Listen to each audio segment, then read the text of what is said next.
सो तो मंगाए हैं ऑनलाइन। ठीक ठीक। तो मोहर सर, तो होली का रुझान है भाई?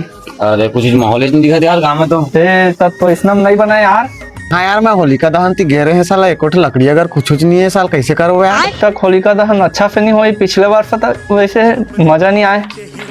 आग बजे तो नहीं भाई, चला फिर चल लकड़ी चोरा। चलान भी था कैसे नहीं आता तू रुके से जगह नहीं जमा पकड़ा कुछ और मारी यार का। चल लबे नहीं कछु आज के दिन कछु नहीं कह रहे। चल चल तबे चला। रुका रुका रुका रुका रुका रुका। वो झंगरू डोकरा के बारी में तो बड़का लकड़ी है, उन्हें जाओ का इतनी उतनी जात हम टेकल उन्हें अच्छा रही। हाँ ठीक है ना, देखे तक हम चला।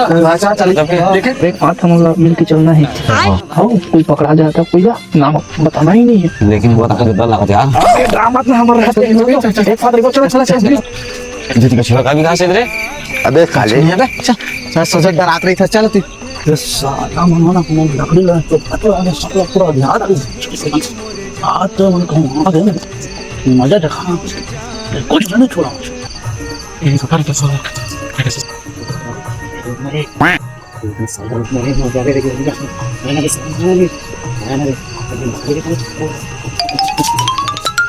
ये फंस गया सीएम। जब लकड़ी आओ जल्दी आओ से। अबे जल्दी आओ सब कुछ बे। तो चलो नहीं छोड़ा रे बाबू, आज पकड़ाओ। आओ जल्दी आओ बे, जब लकड़ी रे पूरा हो जाएगी रे। नो चल जल्दी आओ। ये ज्यादा बड़ा हो जाए भैया, इना लेके पहले नहीं रखनेगा तो तुम के चक्कर मार पा रहे आज बस। आधा कुंटल लकड़ी ले चुआते हैं और बात का तक रे।